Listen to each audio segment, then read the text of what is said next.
Power thrives on fear. And for years, the city had been ruled by men who knew how to wield it. No one dared to challenge them, because those who did never got the chance to regret it. So when Isaiah and Naomi Carter walked through their streets, heads held high, unafraid, it was taken as an insult. They were supposed to lower their gaze, supposed to know their place, but they didn't. And that alone was enough to make them targets. The gang saw them as easy prey, outsiders, alone, outnumbered, weak. A few threats, maybe a little violence. They'd send the right message. It had always worked before. They didn't realize, they couldn't have known, was that Isaiah, a former Special Forces operative, and Naomi, an ex-military intelligence officer, had spent years dismantling violent networks, eliminating threats, and surviving battlefields far worse than this. They had fought in war zones where the stakes were life and death, had taken down organizations more ruthless and more disciplined than this gang could ever hope to be. The mistake was theirs. The consequences would be brutal, because by the time they understood what they were up against, their entire empire would already be collapsing around them. Before we go any further, comment where in the world you are watching from and make sure to subscribe. The city hadn't changed, just the people in it. Isaiah Carter stepped out of the cab, taking a slow breath as the heat of the pavement hit him. The familiar scent of street food, motor oil, and distant cigarette smoke filled the air. It should have felt like home. It didn't. Naomi Carter adjusted her jacket, slipping her sunglasses down just enough to scan the area. She didn't like the feeling in the air. It was thick with something unspoken. "Still looks the same," she muttered. "But it doesn't feel right." Isaiah didn't respond. He didn't need to. He felt it too. The streets were quieter than he remembered. Conversations cut short when they walked by. People moved a little faster, heads down. And then there were the ones who didn't look away at all. Across the street, 3 men leaned against a tagged-up brick wall, watching them with too much interest. Isaiah knew that look. It wasn't the usual territorial glare of gang members marking their turf. It was deeper, heavier, the kind of look that weighed what a person was worth before deciding if they belonged. One of them, a heavy-set guy with a shaved head and mean eyes, nudged his friend and whispered something. The second, a blonde with a scar along his jaw, smirked and nodded. They weren't being subtle. Isaiah and Naomi weren't just outsiders to them. They were something worse. Mr. Thompson, an old barbershop owner, was sweeping his front stoop when he saw them. His grip on the broom tightened. He glanced at the 3 watching men, then back at the Carters, shaking his head before walking toward them fast. "You 2 need to leave. Now." Isaiah frowned. "Didn't even say hello first? This ain't the place you left, son." Mr. Thompson's voice was low, urgent. "People like them run things now, and they don't take kindly to folks like you." Naomi raised an eyebrow. "Is that so? You don't want trouble." Isaiah wasn't looking for trouble, but trouble had already found them. Scarjaw stepped forward, his voice carrying. "Well, well. Thought we got rid of y'all." His friend grinned, resting a hand on his belt, where a heavy bulge hinted at a concealed weapon. "Guess some folks don't know when they ain't welcome no more." Naomi smiled. "Not friendly. Must have been a different Carter.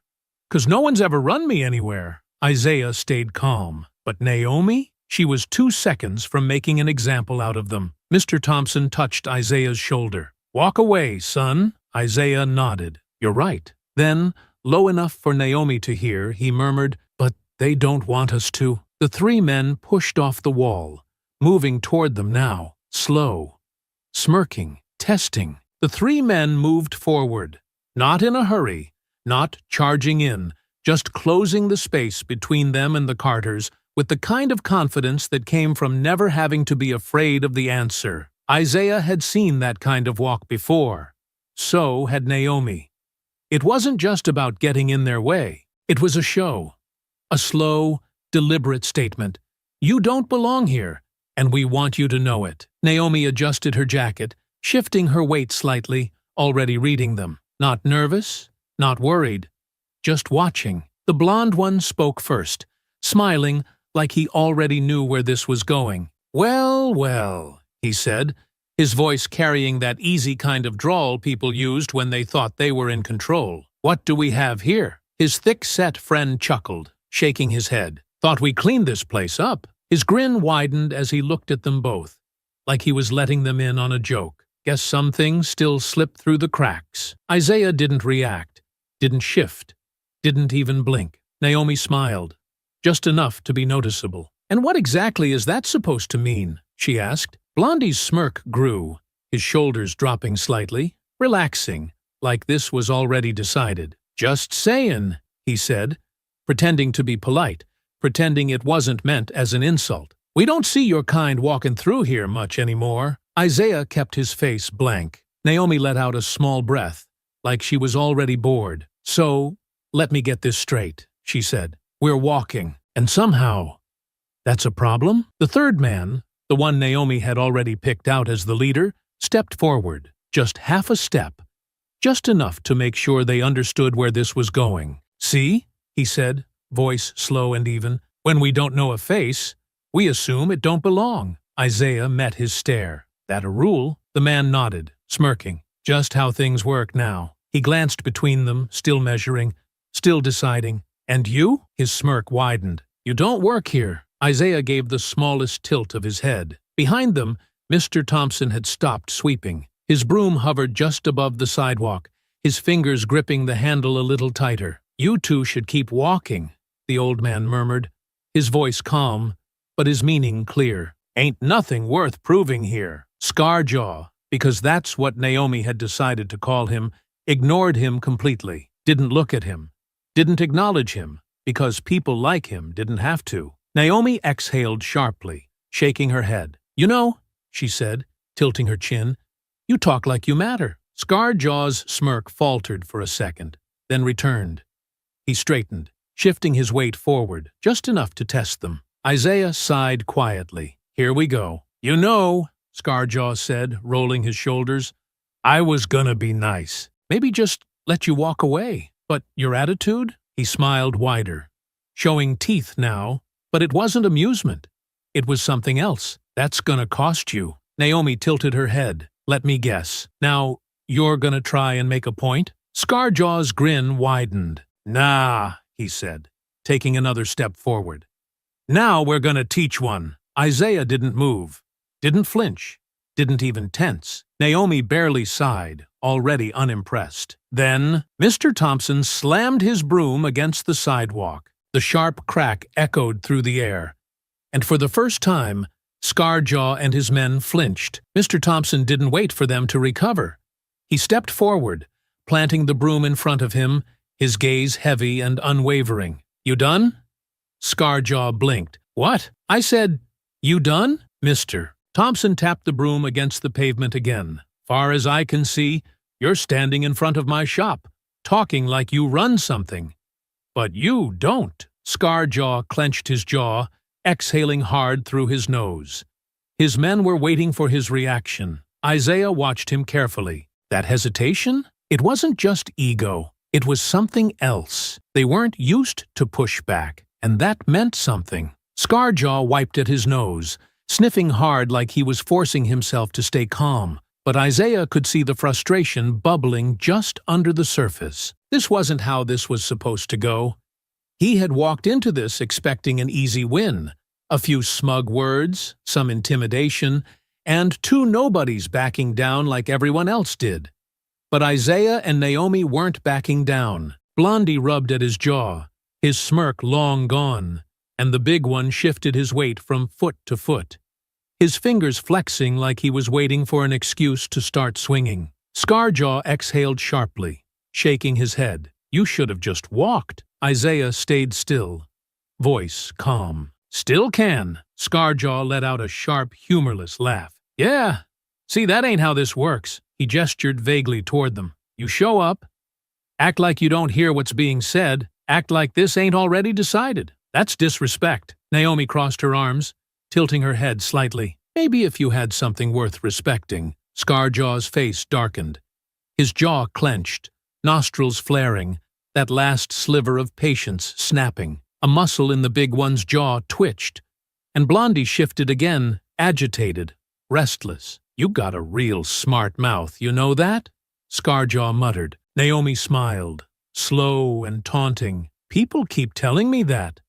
Scarjaw rolled his tongue against the inside of his cheek, eyes narrowing. "You think this is funny?" "A little," she admitted. Scarjaw's fingers curled into fists, but he hadn't thrown the first punch yet. Not quite. Isaiah's gaze flicked past him, down the street, to the black sedan idling at the end of the block. The driver wasn't trying to hide the fact that he was watching. That meant something. Scarjaw followed his eyes, glancing over his shoulder at the car, then back at Isaiah, his expression shifting, something calculating flickering behind his anger. He wasn't just posturing anymore, he was deciding. Scarjaw ran a hand through his hair, exhaling hard. "See? The thing about respect?" he muttered. "It ain't just about what you do. It's about what people see. And right now," he gestured around them at the storefronts, the few scattered bystanders watching from a distance, some from behind windows, silent witnesses to a brewing storm. "People are seeing the wrong thing." Isaiah didn't blink. "Sounds like a personal problem." Scarjaw grinned, but there was no humor in it. "See? I can't just let this go, 'cause if I do," he clicked his tongue, glancing at his boys, then back to Isaiah. "Then people start thinking it's okay to just walk through here like they own the place.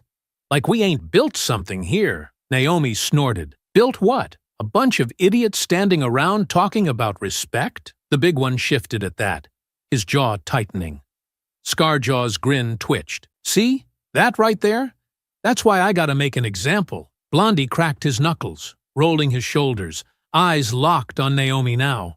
The big one exhaled sharply, like he was barely keeping himself in check. Isaiah could feel it, the fight balancing on a razor's edge. The only thing keeping it from starting was Scarjaw waiting for the perfect moment.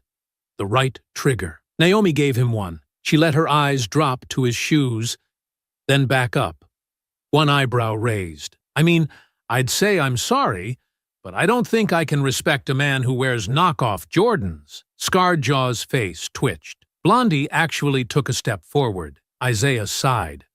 Naomi grinned wider. "Oh, my mistake. That's why you're mad." Scarjaw's fingers flexed again, but this time he didn't stop himself. He reached forward fast, grabbing the front of Isaiah's shirt, yanking him forward, and Isaiah let him. Scarjaw pulled him in close, their faces inches apart. "You ain't walking out of here the way you came in," Scarjaw murmured, voice low, a quiet promise. Isaiah met his eyes, completely steady. "Neither are you." For a split second, nothing happened. The world held its breath. Then, a glass bottle smashed against the ground. Someone had thrown it from the alley. Scarjaw's grip tightened. Blondie's fist clenched. The big one exhaled through his nose, shoulders rolling back. And then, the first punch flew. Scarjaw's grip on Isaiah's shirt tightened for just a second before he let go. But the moment he stepped back, the atmosphere shifted. There was no more posturing, no more intimidation, no more need for words. The fight was coming whether they wanted it or not. Blondie was the first to move, his frustration boiling over as he swung wildly at Naomi, his punch cutting through the air faster than expected. Naomi twisted to avoid it, but the space was too tight, and his knuckles clipped her cheekbone, sending a sharp jolt of pain across her face. The hit wasn't enough to do real damage, but it was enough to make her back up a step, recalibrating. He was quicker than she'd thought, but he still had too much ego in his swings, too much belief that one good punch would end it. Isaiah barely had time to register it before the big one charged him like a freight train, using his sheer size and power to drive him backward. The impact slammed Isaiah against the side of a parked car, metal groaning under the force. His spine jolted from the hit, but he had barely a second to react before Scarjaw followed up, driving a knee into his ribs with enough force to send a shock of pain through his torso. Isaiah gritted his teeth, refusing to give him the satisfaction of a reaction. Instead, he twisted hard, forcing his body away from the car just in time to bring his elbow up into Scarjaw's face.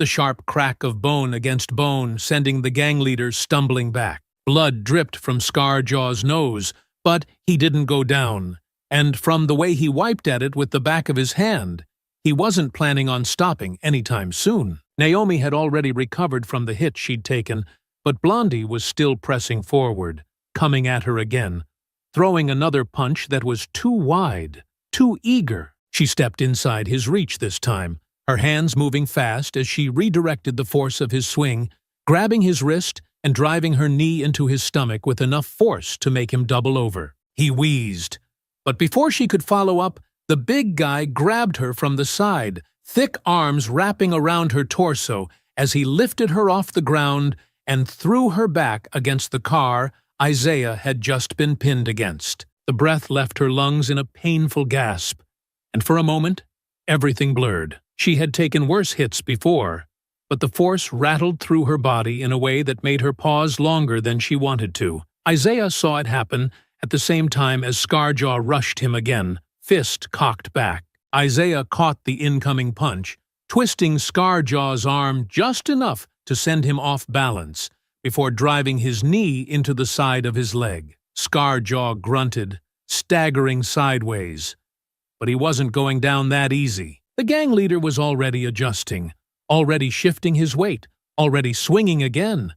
But Isaiah was faster, dodging to the side as Scarjaw's knuckles skimmed his jaw. Naomi didn't stay down long. She twisted her body the second she felt her feet hit the pavement again, breaking the big man's grip just enough to give herself space to move. He tried to grab her again, but she was already shifting, her heel driving down against his knee with enough force to make him stumble. That gave her just enough time to slam the back of her head into his face, a sharp burst of pain flaring at the base of her skull.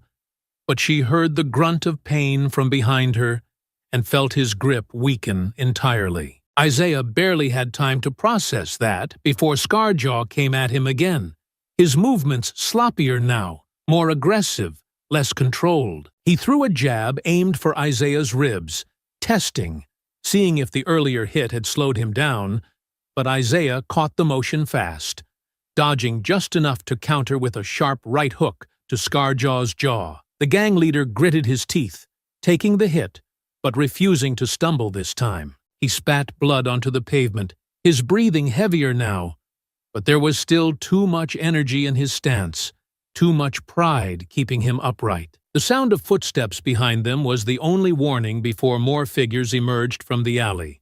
4 more gang members stepping forward, each one moving with the confidence of men who knew they had the numbers now. Isaiah didn't turn to face them, but he felt Naomi shift beside him, knew she had already counted the new arrivals, already weighed their odds. Scarjaw wiped the blood from his mouth, his grin still there, but darker now. "You two really should have walked," Naomi exhaled, stretching out her shoulders, rolling her neck like she was getting ready for a workout. "I don't know.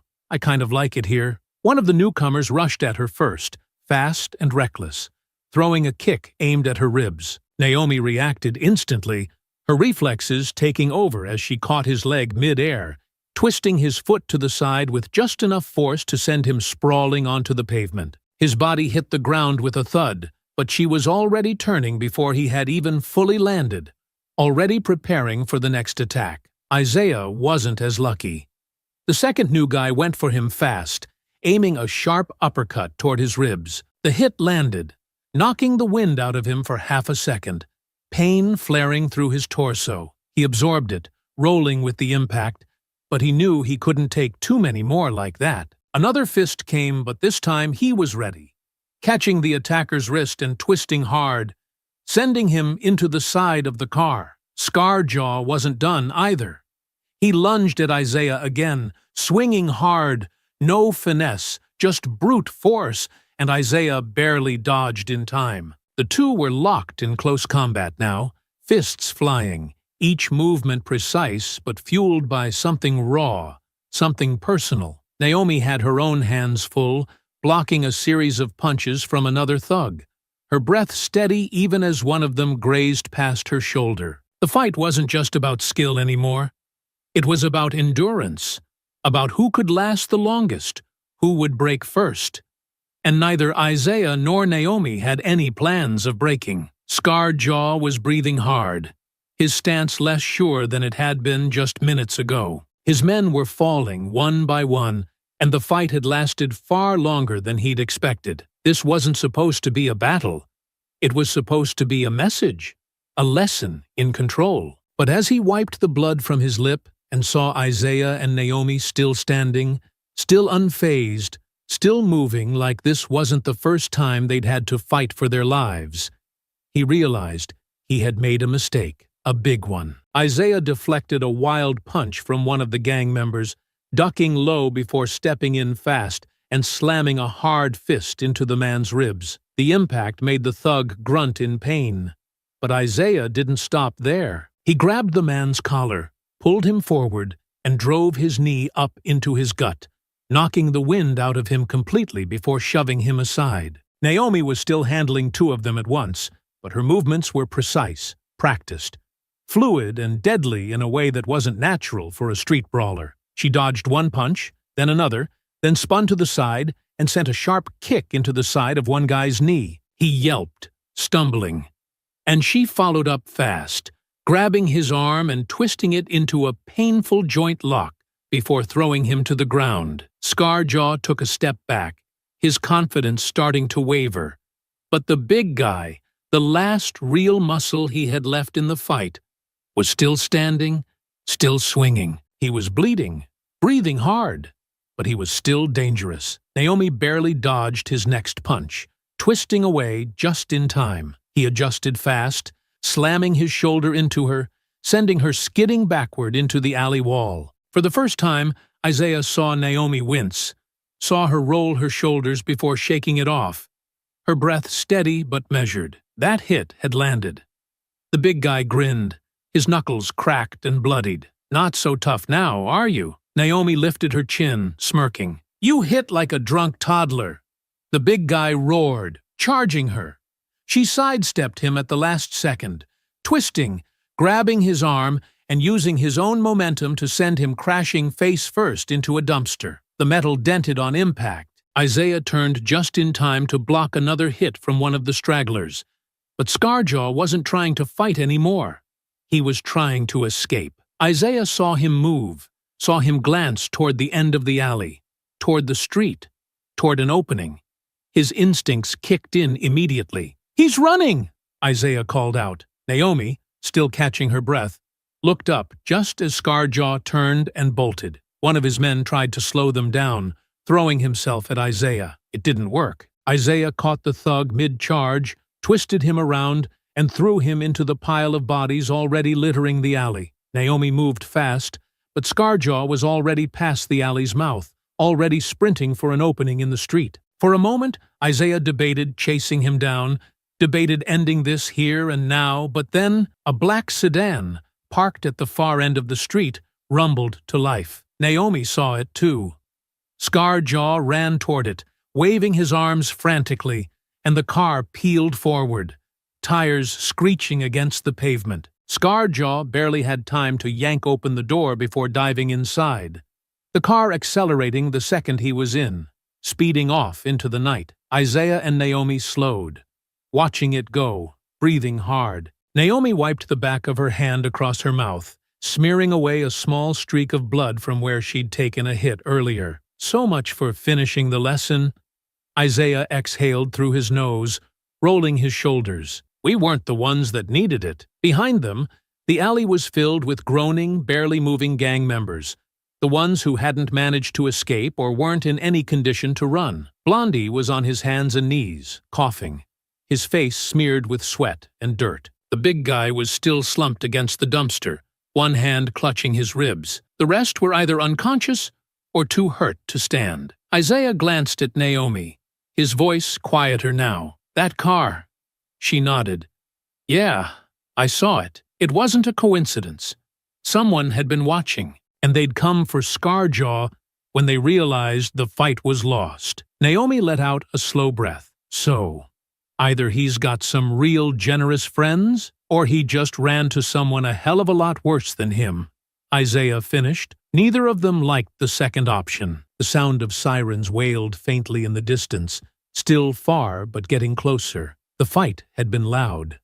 Someone had called it in. Naomi tilted her head toward the street. We should go. Isaiah didn't argue. They left the alley behind, stepping out into the dim glow of the streetlights, the weight of the fight still settling into their bones. Their ribs ached, their muscles sore, but that wasn't what was bothering Isaiah. It was the fact that Scarjaw had been running to someone, and whoever that someone was, they had just noticed Isaiah and Naomi Carter. The alley was behind them, but the fight hadn't left their bodies yet. Isaiah could still feel the ache in his ribs where Scarjaw's knee had landed, and Naomi had a thin cut on her cheek, where Blondie's knuckles had grazed her skin. They didn't speak for the first few minutes, their footsteps echoing in the dimly lit streets, both of them processing, thinking, calculating the next move. Scarjaw had gotten away. That meant he was going to regroup, going to warn whoever was pulling the strings, and that meant Naomi wasn't about to waste any time. She pulled out her phone, her fingers moving fast across the screen. Isaiah didn't have to ask what she was doing. He already knew. You got something?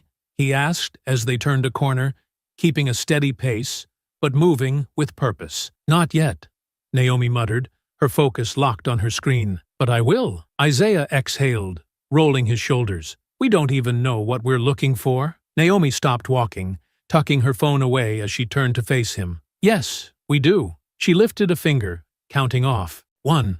Scarjaw was running, not fighting. That means someone higher up is calling the shots, and he was more scared of them than us. She held up another finger. 2. That black sedan wasn't just parked there by accident. Someone was watching, waiting, and when things went bad, they came to pick up their guy. Isaiah nodded. So, we start with the car. Exactly. Naomi pulled out her phone again and started dialing. And I know just the person to help us find it. Isaiah smirked slightly. We're calling cops now? Not cops. Naomi lifted the phone to her ear. Just one. Isaiah sighed, stuffing his hands in his pockets as he scanned the streets, keeping an eye out for trouble. I'm guessing it's someone you trust. Mostly. Naomi's expression didn't change as the line picked up. Let's see if she picks up. A moment later, a voice came through the speaker. Naomi? Detective Morales. Naomi greeted smoothly, her voice taking on the controlled, confident tone she used when she needed something. It's been a while. There was a pause on the other end. Then Morales sighed. Yeah, it has. And I'm guessing you're not calling just to catch up. Naomi grinned slightly. You know me too well. Isaiah listened as they walked, staying quiet while Naomi worked. Morales had been a contact of Naomi's for years, back when she was still working intelligence. They had a mutual respect. Morales was one of the few clean cops left in a department riddled with corruption, and Naomi had helped her out more than once when she needed off-the-record intel. But Naomi didn't call in favors lightly. Morales knew that. Go ahead, Morales said after a brief pause. What's going on? Naomi didn't waste time. I need a plate run. Black sedan, tinted windows, picked up a gang leader named Scarjaw after a fight about 20 minutes ago. Morales groaned. Why does it not surprise me that you're in the middle of something violent? It wasn't my fault this time, Naomi said, completely serious. Isaiah snorted quietly. Morales sighed. All right, I can't promise much. The department's been getting pressure to stay out of certain cases. Lots of people looking the other way lately. Naomi's expression hardened slightly. So the rot's getting worse. Morales hesitated. Yeah. Then, after a pause, she added, but I'll run it. If this guy is connected to someone bigger, we'll know soon enough. Send me whatever you find, Naomi said. You know that's not how it works, Morales replied. Naomi smirked. Yeah. I owe you one, Morales scoffed. You already owe me 5. The call ended. Naomi tucked her phone away, her mind already moving 5 steps ahead. She'll get something, she said. In the meantime, we work our own leads. Isaiah arched a brow. We have leads? Naomi gave him a pointed look. Scarjaw's gang isn't big enough to run this area alone. Someone else is funding them, protecting them. We start by figuring out who's supplying them. Isaiah exhaled, nodding. Weapons? Drugs? All of the above, Naomi muttered. Street gangs don't make money off intimidation alone. Someone is putting resources into this, and that means there's a paper trail. Isaiah smirked. And you're going to find it. Naomi didn't even hesitate. Damn right I am. The two kept moving, disappearing into the night as the city hummed around them. They didn't know who they were up against yet, but by the time Naomi was done, they would. The intel came faster than Naomi had expected, but it wasn't good news. Detective Morales called back within an hour. Her tone clipped, her words carrying the edge of someone who wasn't thrilled about what she'd uncovered. The plate came back clean, like I expected. No hits in the system. Either it's a ghost car or someone scrubbing records. Naomi leaned against the wall of the dimly lit safe house she and Isaiah had rented for the night, a slight frown pulling at her lips. Which means this Scarjaw guy's got backing from someone who knows how to stay invisible. That's not all, Morales added. I dug a little deeper into the gang itself, and there's chatter. Your friend Scarjaw is small-time compared to who he's working for. Word is, there's someone higher up, a guy running the show, keeping things clean, making sure nothing ties back to him. Naomi's grip on the phone tightened. You got a name? Morales hesitated. Not exactly. Nobody's saying it outright. But there's a nickname floating around. They're calling him Kane. The name hung in the air for a moment, weighty and foreboding. Anything else? Naomi asked, her voice calm but sharp. Just whispers, Morales said. Big operations moving into your area. Drugs, weapons, the works. If you're tangling with these people, you're going up against more than just a gang. This is organized. Naomi nodded to herself. Thanks, Morales. Keep me posted. The call ended, and she turned to Isaiah, who was sitting on the edge of the room's battered couch, his arms crossed. Kane, she said simply. Isaiah raised an eyebrow. And we don't know who he is. Not yet, Naomi replied, already pacing. But Scarjaw knows, and if we want him to talk, we need to make it impossible for him not to. Isaiah leaned forward slightly. You're thinking a trap, Naomi nodded. We dangle the right bait, and Scarjaw will come running. He's too desperate to prove himself after that mess earlier. Bait like what? Naomi smirked. Something they can't afford to ignore.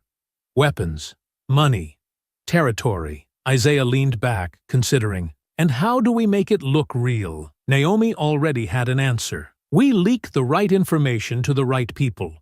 Rumors of a new player moving into their turf, cutting into their business. Someone big enough to be a threat, but new enough to be believable. Isaiah tilted his head. And who's this new player supposed to be? Naomi's grin widened. Us. Setting the trap wasn't easy. It took hours of careful planning. Naomi's experience and intelligence showing through as she pieced together a believable backstory for their fake operation. Isaiah worked alongside her, making calls, planting rumors, creating the illusion of a rival gang looking to muscle into Scarjaw's territory. By morning, the word was out. A shipment of weapons was supposedly being moved through an abandoned warehouse on the edge of the city. An easy target for someone like Scarjaw, who couldn't afford to let a new player go unchecked. The siblings positioned themselves inside the warehouse, the dim lighting casting long shadows over the crates they'd arranged to look like cargo. There was nothing inside but empty boxes, but from the outside, it looked convincing enough to fool anyone not paying close attention. Isaiah adjusted his stance near one of the upper walkways, his eyes scanning the entrance below. You sure this is going to work? Naomi, crouched beside him, her eyes locked on the street outside, nodded. He'll show. He doesn't have a choice. If he doesn't, it makes him look weak. Kane won't tolerate that. Isaiah glanced at her.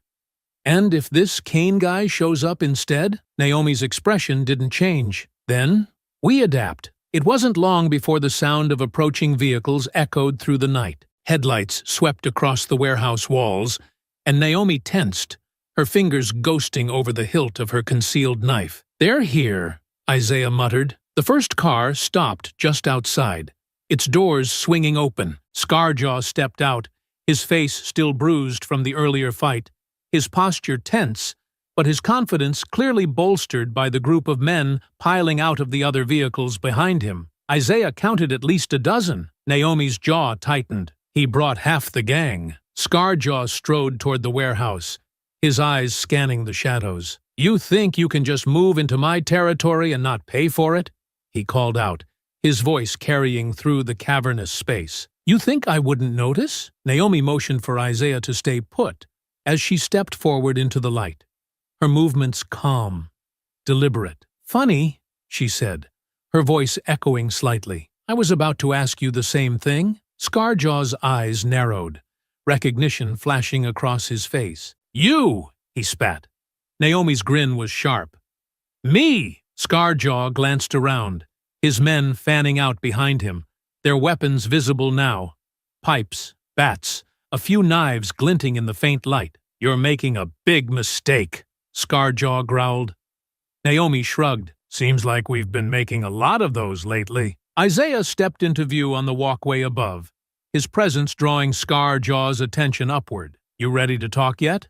Isaiah asked, his tone steady. Scarjaw sneered. "I don't talk to dead men." Naomi's grin didn't falter, her eyes sharp as she watched Scarjaw's men take their positions. "That's the thing about traps," she said lightly. "Sometimes you don't see them until you're already in them." Scarjaw froze, his gaze darting around the warehouse as realization began to sink in. Naomi's voice dropped, her grin fading into something cold, dangerous. "And right now, you're in one." Scarjaw's posture shifted the second Naomi spoke, his body tensing as he realized he wasn't in control anymore. The arrogance that had been dripping off him earlier was gone, replaced with something more cautious, something more calculating. His eyes darted around the warehouse, taking in the elevated walkways, the stacked crates, the dark corners where shadows could hide more than just two people. He thought it was an ambush. Good. Isaiah leaned casually against the railing above, his arms crossed, watching Scarjaw's every move. Naomi stood at ground level, her stance loose but firm, radiating the quiet confidence of someone who wasn't worried about how this was going to end. Scarjaw licked his lips, exhaling slowly. He wasn't panicked. Not yet. But Naomi could see the gears turning, could see him measuring his options. "You're looking a little nervous, Scar," Isaiah said from above, his voice calm, steady. "You should be." Scarjaw chuckled, a short, humorless sound. "Yeah? And why's that?" Naomi took a slow step forward, her boots tapping lightly against the warehouse floor. "Because you and I both know you're standing in the middle of a trap," she said evenly. "And right now, you don't know if it's already been sprung." Scarjaw's nostrils flared. "You think you scare me?" "No," Naomi said, tilting her head slightly. "But the man you work for? Cain. He does." Scarjaw's smirk twitched. Isaiah saw it too. He straightened slightly, watching the way Scarjaw's body stiffened at the mention of Cain, how his bravado slipped just for a second before he forced it back into place. "You want to find Cain?" Scarjaw scoffed, shaking his head. "You're out of your damn minds." Naomi crossed her arms. "You keep saying that like it's supposed to change something." Scarjaw exhaled through his nose. He was weighing his next move, trying to decide if it was smarter to talk or fight his way out. Naomi made the decision for him. She moved fast, too fast for him to react. Before he could step back, she had him by the collar, yanking him forward, twisting him off balance, forcing him to the ground with a brutal efficiency that wasn't just street fighting. It was training. Scarjaw hit the concrete hard, coughing as Naomi pressed a knee into his chest. "You think Cain's coming to save you?" she murmured, her voice calm, almost conversational. "Because I think you're running out of time." Scarjaw gritted his teeth, wincing. "You don't get it," he rasped. "This ain't just a gang. Cain's not some street boss you can shake down. He's ex-military, special forces. You're messing with something you can't stop." Isaiah's expression darkened slightly. "Military?" Scarjaw nodded, still breathing hard. "Not just him. Half his crew. Real soldiers, the kind that don't leave loose ends. Isaiah and Naomi exchanged a quick glance. This wasn't just some organized crime ring. This was something deeper. Naomi leaned in closer. Where is he? Scarjaw let out another rough chuckle, shaking his head. You don't find Cain. He finds you. Isaiah stepped off the walkway, landing lightly on his feet, approaching them. Then how do we make him come to us? Scarjaw was about to answer when his eyes flickered toward something past Naomi's shoulder. His smirk widened. Before Naomi could react, a sharp whistle cut through the air.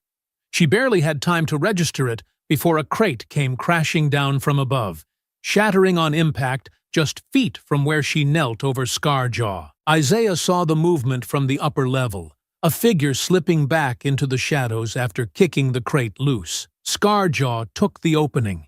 He bucked hard, twisting his body, shoving Naomi off just enough to scramble free. Naomi recovered fast, but Scarjaw was already moving. Isaiah lunged from the side, intercepting him before he could reach the back door.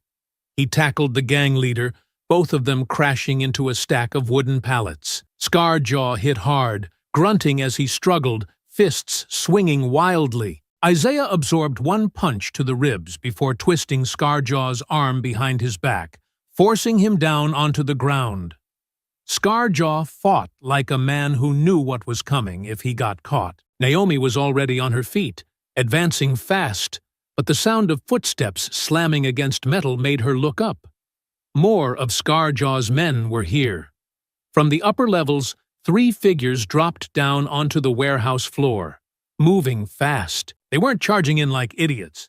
They were coordinated, precise, trained. Scarjaw laughed through his panting. Told you, he muttered. You ain't ready. Naomi exhaled sharply. Isaiah, we need to move. Isaiah didn't hesitate. He grabbed Scarjaw by the collar, yanking him up to his feet. You're coming with us? Scarjaw snarled, struggling, but Isaiah kept his grip tight.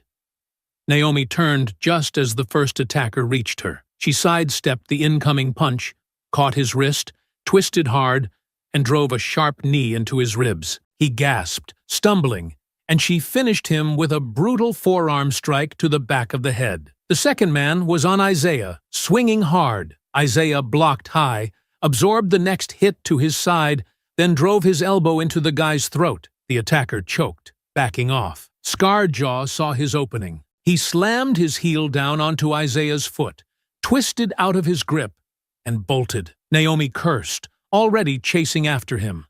Scarjaw didn't make it far. Isaiah lunged, caught the back of his jacket, and wrenched him backward, sending him crashing into the ground. Scarjaw rolled, panting hard, his fight finally running out. Naomi crouched next to him, grabbing his chin and forcing him to look at her. You're done, she murmured. Start talking. Scarjaw let out a slow, bitter breath, his bravado finally cracking. You want Cain? He muttered. I'll tell you where to start. Isaiah and Naomi exchanged a glance, knowing this wasn't just a lead. This was the beginning of something bigger than either of them had expected. Scarjaw sat slumped against the cold concrete, his breathing heavy, his shoulders rising and falling as he fought to recover from the beating he had taken. The arrogant sneer he had worn earlier was gone, replaced with something more raw, something closer to resignation. He wasn't stupid. He had fought hard, made his escape attempts. But now he knew he wasn't walking out of this unless they let him. Isaiah crouched down in front of him, wiping a streak of blood from his own lip, his knuckles still raw from the fight. Start talking, he said, his voice low and even. Where do we find Cain? Scarjaw exhaled sharply, his head lolling back against the wall. You think it's that easy? His voice was hoarse, tired, but still edged with something sharp. Cain doesn't just sit around waiting for people like you to come knocking. He's got layers, walls. He's 10 steps ahead of you already. Naomi folded her arms, standing beside Isaiah, watching Scarjaw closely. You're still talking like you have choices, she said. You don't. Cain sent people to clean up his mess, and guess what? They failed. That means you're a liability. That means you're already dead to him. Scarjaw's jaw clenched. He knew she was right. He might have escaped them, but Cain wouldn't forgive this. His failure would be seen as weakness, and men like Cain didn't tolerate weakness. Isaiah tilted his head slightly, reading the conflict in Scarjaw's expression. "So, you help us take him down," he said. "And maybe you live long enough to see tomorrow." Scarjaw let out a dry, humorless chuckle. "You don't get it," he muttered. "You're already in the crosshairs. It's not just Cain. He's got people in places you don't even know exist. You think this is just about the streets? It's bigger than that. Cain's been building something." Naomi narrowed her eyes. "Building what?" Scarjaw hesitated. Isaiah grabbed him by the front of his shirt, yanking him forward just enough to drive the point home. "We're not asking twice." Scarjaw swallowed hard, his pulse hammering against the side of his neck. Finally, he let out a slow breath. "There's a warehouse," he muttered. "Not the usual street-level operation. This one's different. Big shipments, private security. They don't let just anyone inside." Naomi's mind was already working. "And what's inside?" Scarjaw shook his head. "I don't know everything. I don't ask questions I don't want the answers to. But whatever Cain's moving through there, it's not just drugs or weapons. It's bigger, more important. And if you show up, you'll get more than just his attention." Isaiah's grip tightened.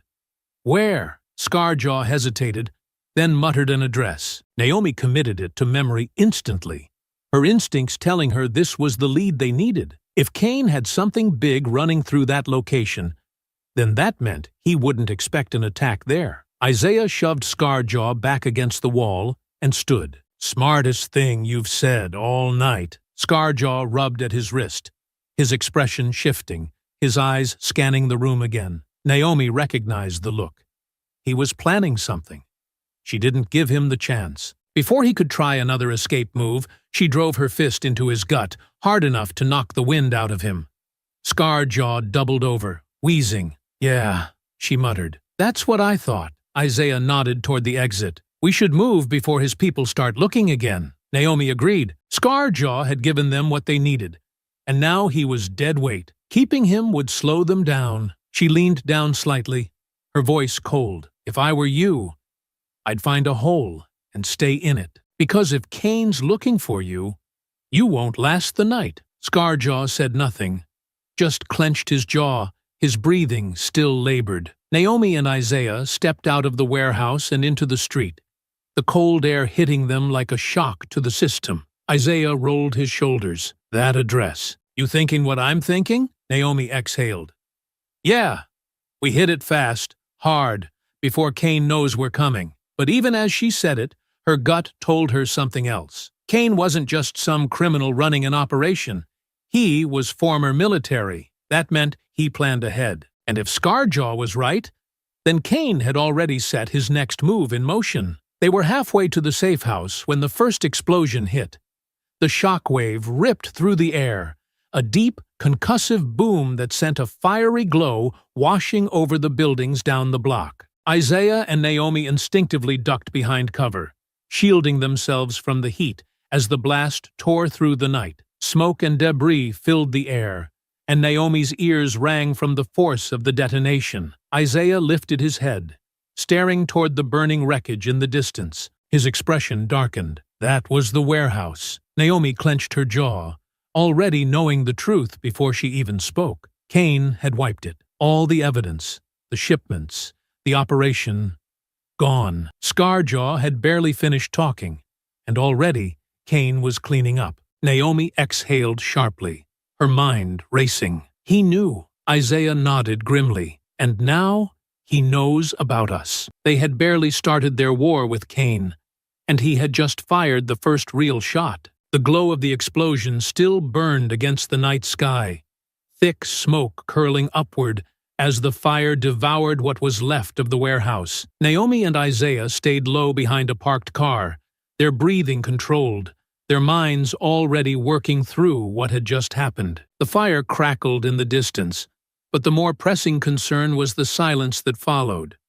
No sirens, no screaming, no chaos. It was too clean. Isaiah wiped soot off his sleeve, his eyes locked on the burning wreckage. "That wasn't a random hit," he muttered. That was a message. Naomi exhaled, rolling her jaw. Kane didn't just wipe the warehouse. He wiped the trail. She glanced at Isaiah. He's telling us to stop looking. Isaiah nodded, rubbing his sore knuckles. Yeah, and if we don't? Naomi's expression hardened. Then he comes for us next. They both knew that was coming. The explosion wasn't panic. It wasn't sloppy damage control. It was precision. Kane had found out they were getting too close, so he burned everything before they could get their hands on it.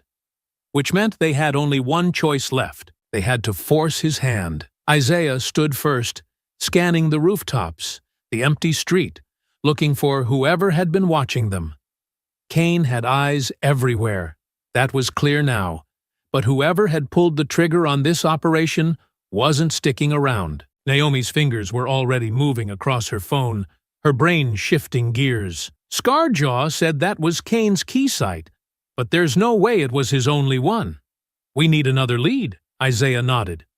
You think Morales can dig up something before Kane buries it? Naomi dialed. Let's find out. The phone rang twice before Morales picked up, her voice tight, clipped. Please tell me you weren't near that explosion. Naomi didn't even hesitate. We were on our way to it. Morales let out a sharp breath. Damn it, Naomi. You don't even know how deep this thing goes. Then tell me, Naomi pressed.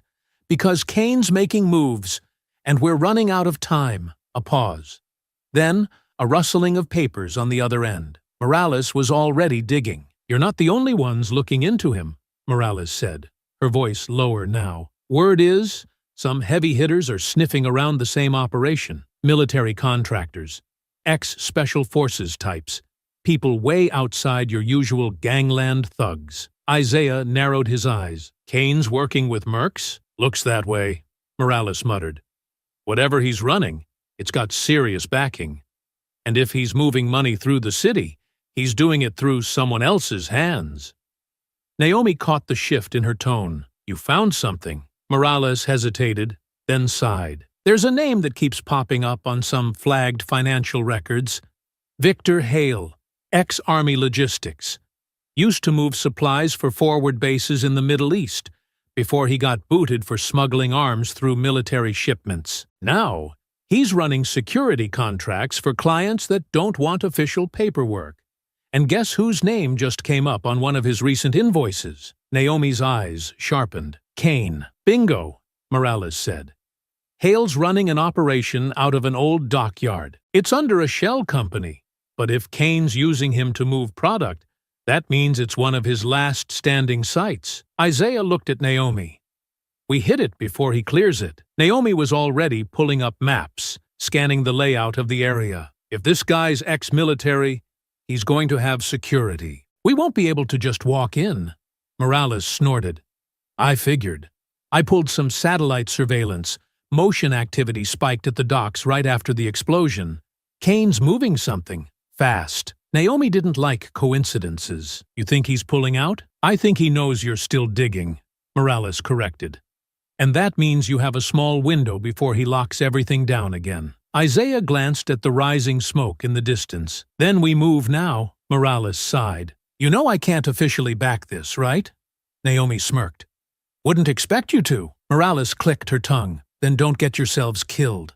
And Naomi, Kane doesn't lose. He eliminates.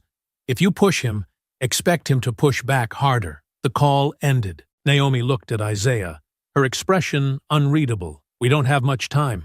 Isaiah flexed his hands, the soreness from the fight barely registering. Then, let's not waste it. The docks were quieter than expected, which only made the tension worse. Stacked shipping containers lined the yard, creating a maze of steel walls, each one a potential hiding spot for Kane's people. The water in the harbor was still, dark under the dim glow of overhead floodlights. Isaiah and Naomi crouched behind a row of crates, eyes scanning the perimeter. Hale's security was visible. Mercs, not street thugs. They were dressed in civilian clothes, but their movements were disciplined, sharp, the way ex-soldiers carried themselves when they were still treating every job like a war zone. We go in quiet, Naomi murmured. We don't know how many are inside. Isaiah nodded, adjusting his stance. We split up, take the high ground, force them to react on our terms. They moved fast, keeping low, using the natural cover of the dockyard to slip past patrols. Naomi climbed up onto a container stack, her movements precise as she maneuvered across the steel beams, giving herself a clear view of the central warehouse. Isaiah took the ground route, moving along the shadows, watching as two guards stood near the entrance, their weapons visible but relaxed. They didn't expect a fight. That was their first mistake. Naomi's voice crackled softly through their earpiece. "Hale's inside. I see him talking to someone. Big guy. Looks military." Isaiah pressed against the side of a container, watching the entrance. "Then we do this fast. Kane's already ahead of us once. We can't let him get ahead again." They exchanged one last glance, silent agreement passing between them. Then they moved. The dockyard smelled like salt and steel, the distant hum of the city barely reaching the cold, quiet waters. Naomi crouched on the stacked shipping containers, her eyes locked on the central warehouse, where Hale and his men were stationed. Below her, Isaiah moved like a shadow between the rows of cargo, his posture loose but ready for action. The guards at the entrance were too comfortable, their body language relaxed. They weren't expecting trouble. Kane's enemies didn't usually make it this far. Naomi's voice crackled softly in Isaiah's earpiece. "Two at the main door. More inside. Hale's meeting with someone, but I can't see who yet." Isaiah pressed himself against the cold steel of a container, his eyes flicking toward the warehouse. "Then we get in before the meeting's over." Naomi didn't respond right away. She was already moving. She climbed higher, her movements controlled and deliberate, reaching the top of the nearest container stack to get a better vantage point. From up here, she could see the dockyard stretching out beneath her, a maze of steel and concrete, patrolled by men who thought they were untouchable. They were about to learn otherwise. Isaiah took a slow breath, rolling his shoulders before moving in. He reached the first guard at the main entrance before the man even knew he was there. One sharp step, a hand around the guy's mouth, a swift, efficient strike to the pressure point beneath his ear. The guard dropped silently. The second man barely had time to react before Isaiah grabbed him by the collar, drove a knee into his stomach, and slammed him against the container. His body hit the steel with a dull thud, and Isaiah held him there just long enough to ensure he wasn't getting back up. Naomi watched from above, her lips curving slightly. Smooth, she moved quickly across the beams, positioning herself near a skylight. From here, she could see inside, and she didn't like what she saw. Hale was in the center of the room, talking to someone she didn't recognize. A man built like a soldier, his posture rigid, his movements precise. Not street muscle. Something was off. She tapped her earpiece. "Hale's got company. This guy's different. Could be ex-military." Isaiah glanced toward the warehouse entrance. "Then we play it smart." They moved in tandem, Naomi keeping watch from above, while Isaiah pushed deeper inside. The warehouse